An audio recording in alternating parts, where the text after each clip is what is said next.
வாழப்பாடி வட்டாரம் நேயர்களுக்கு வணக்கம். இப்போ நம்ம பழனியபுரம்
சீட்டு போட்டு தான் பண்ணுச்சு. ஓகே, மாதம் 1000 ரூபா போட்டு எல்லாம் வேலைக்கு போகிற பசங்கள்லாம் சின்ன பசங்களாம் பிடிச்சி போட்டு அது ஒரு 30 பசங்க சேர்ந்து இது அந்த அளவுக்கு பண்ணுறதே நம்ம இதுதாங்க.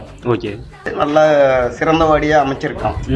வாடி வந்து செம்மையாக இருக்கும். அண்ணா, இப்போ இந்த ஜல்லிக்கட்டு விழா நடத்துறது வந்து யாரோட தலைமையில் நடத்துகிறீங்க? இதுக்கு முக்கியமான காரணம் யார்? ஒரு மாமா இருக்காங்க, மாமா ஒன்றிய சேர்மனு தெற்கு ஒன்றியம். அவர் தான் இந்தமாரி பண்ணலாம் அதுமாரி பண்ணலாம்னு கொஞ்சம் மூவ் பண்ணி பண்ணுங்கப்பா அப்படின்னு சொன்னாங்க. அது ஒரு தலைவர் தான் பண்ணுது. ரொம்ப முக்கியமான ஆள் நம்ம சத்திவேலு. அவர் நம்மளால இது பண்ணிருக்காரு, தலைவர்னு வச்சிருக்கோம். ஓகே, அவர் என்ன சொல்கிறாங்களோ அதை ஃபஸ்ட் கேட்குறாங்க. அவங்க தலைமையில் அவங்க பின்னாடி நாங்கள் போகிறோம். ஓகே, அவர் தான் கொஞ்சம் இது பண்ணி முயற்சி பண்ணி எல்லாம் பண்ணி தராரு. பசங்க அவங்க பின்னாடி என்ன சொல்கிறாங்களோ அதுக்கு ஒரு கட்டுக்கோப்பாக எதுவும் செய்கிறோம். ஓகே, சொன்னால் நாங்கள் செய்யறோம். அவங்க சொல்கிறத தான் அவங்க தலை இதில் போயிட்டு இருக்கிறோம். அப்படி நாங்கள் போயிடுறோம். இந்த ரூட்டில் போனால் நாங்கள் இப்போ அவர் மூலியமாக வச்சு போயிட்டு இருக்கிறோம். இதுக்கு காரணம் முக்கியம் வந்து பட்டிக்காரங்க, கீரைப்பட்டிக்காரங்க. எந்த டைமுக்கு பழையாவரத்து கிராமத்துக்கு வந்து செஞ்சு முன்ன நின்று செஞ்சு தர கீரைப்பட்டிக்காரரு சேகர் தாங்க எங்களுக்கு. ஊரில் வந்து இப்போ கவர்மெண்ட் விஷயத்தை சொல்கிறது போகிறோம். உங்கள் ஊர் தான் பட்டி சூப்பராக இருக்குது தெரியும். சேலம் மாவட்டத்தில் பட்டி ரெடி பண்ணுறது உங்கள் ஊர் தான் சூப்பராக இருக்குது தெரியும். அந்த மாதிரி வர எல்லா ஆஃபீஸில் அதான் சொல்லிட்டு போயிருக்காங்க. பழனியாபுரம் ஜல்லிக்கட்டு சிறப்பாக நடக்கணும்னா எங்கள் சப்போர்ட் மட்டும் பார்த்தாது, மாட்டுக்காரங்க உங்கள் சப்போர்ட்டு மெயினாக எங்களுக்கு வேணும். நீங்கள் வந்து எந்த அளவுக்கு கொடுத்துருக்கீங்களோ அந்த அளவு தான் மாடு வந்து டோக்கன் பிரகாரம் போவோம். உங்களோட சப்போர்ட் தான் எங்களுக்கு முழுக்க வேணும். மாட்டுக்காரங்க போகிறோம், உங்கள் டோக்கன் நம்பர் என்னவோ அதுக்கு ஏற்ற மாதிரி வந்தாலே போதும். நீட்டாக டோக்கன் பிரகாரம் அவுத்துட்டு போயிடலாம். மாடு வந்து எந்த இது கஷ்டப்படுத்தாலும் துன்புறுத்த வேணும். ஓகே, ஏத்தக்காரங்களுக்கு ஏதாச்சும் சொல்லணும்னு நினைக்கிறீங்க? இங்கே வர ஏத்தக்காரங்களுக்கு எந்த சண்டை சச்சரவும் இல்லாத நீட்டாக சிறப்பாக முறையில் மாடு பிடிச்சிட்டு போகணும்னு சொல்கிறோம். ஆமாம், சலுப்பு சங்கடம் வரக்கூடாது, யாரும் அடிச்சு கூடாது. உடலுக்கு ஒரு சிறப்பாக வந்து வரீங்களா, மாடு பிடிக்கிறீங்களா? சேலம் மாவட்டத்தில் நம்பர் 1 ஜல்லிமண்ணை பழனியாபுரம் தான். சுத்த வட்டாரத்தில் வாழப்பாடி வட்டாரத்தில் பழனியாபுரம் ஜல்லிக்கட்டுன்னு சொன்னாவே எல்லாத்துக்கும் தெரியும். நல்லா சிறப்பாக நடக்கும். வர பொதுமக்களோ வேடிக்கை பார்க்குறவங்களோ மாடு பிடிச்சிருவங்களோ வந்து பத்திரமா இருந்துட்டு பொறுமையாக பார்த்து பத்திரமா போனால் போதும். கலெக்ஷன் பாக்ஸ் வந்து பார்த்தீங்கன்னா மற்ற ஊர்லலாம் ஒரே ஒரு பாக்ஸ் தான் போட்டிருப்பாங்க. இங்கே பழனியாபுரத்தை பார்த்தீங்கன்னா 2 பாக்ஸ் போட்டிருக்கு. 100க்கு 100 2 பாக்ஸ் போட்டிருக்கு. இந்த பாக்ஸில் 50 மாடு, அந்த பாக்ஸில் 50 மாடு பிரித்து கொடுக்குற மாதிரி ஒரே பாக்ஸாக போட்டு நம்ம நிறைய மாடு சேர்ந்துட்டு மாடு 1 2 ஒன்றுக்கு ஒன்று முட்டிக்குதுங்க. அதனால் வந்து 2ஆக பிரிச்சுட்டாங்க. இதில் ஒரு 20 மாடு, அதில் ஒரு 20 மாடு, 2 கேட் வச்சு இதில் மாடு ஓரளவுக்கு 20 மாடு ஃபுல்லாக இருந்துச்சுன்னா இந்தாண்ட கேட் ஓப்பன் பண்ணி விட்ற மாதிரி, திருப்பி இந்தாண்ட வந்து ஆனால் 20 மாடு பிடிச்சதுக்கப்புறம் இந்தாண்ட கேட்டு அப்படி மாற்றி பண்ணிக்கிற மாதிரி பண்ணுறது. அதே மாதிரி பார்த்தீங்கன்னா மாட்டுக்கு ஏதாவது சின்ன ஒரு சேதம் ஏற்பட்டாலோ எமர்ஜென்சி எக்ஸிட் வச்சிருக்குது உடனே அது வந்து மாட்டை தூக்கிட்டுலாம் போக தேவை, நம்ம உள்ள ஆம்புலன்ஸ் வரதுக்கு உண்டோன்னா அதுக்கேற்ற மாதிரி தடம் ரெடி பண்ணி கேட் வச்சிருக்குது.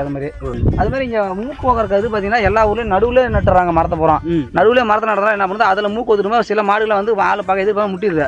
அதனால பழனாவரத்தை பொறுத்தவரை எல்லாமே வந்து சைடில் தான் நட்டுருக்குதுன்னு வச்சுங்களா, எல்லா தென்னை மரமும் சைடில் நட்டாச்சு. அப்பதான் மாட்டுக்கு மனுக்கு சேஃப்டியா இருக்கும். மாடு வந்தால் நடுவில் திடீர்னு மேலே பேரைகள் ஏறிக்க அவங்க ஆளுங்களாம், அதனால சைடில் நட்டுருது எல்லா மரமும், சென்ட்ரல் எதுவும் நடுல. 27ஆம் தேதி வியாழக்கிழமை வந்து பழனியாபுரத்தில் மாபெரும் ஜல்லிக்கட்டு விழா வந்து கவர்மெண்ட் ஆஃபீஸரோட உத்தரவு பேரில் தான் நடைபெறுது, அரசாங்க விதிமுறைக்கு உட்பட்டு தான் நடைபெறுது. அனைத்து ஊர் பொதுமக்களும் ஜல்லிக்கட்டு விழா சொன்ன அனைவருமே வியாழக்கிழமை வந்து தவறாமல் ஜல்லிக்கட்டுக்கு வந்து கலந்துக்குங்க எல்லாரும்.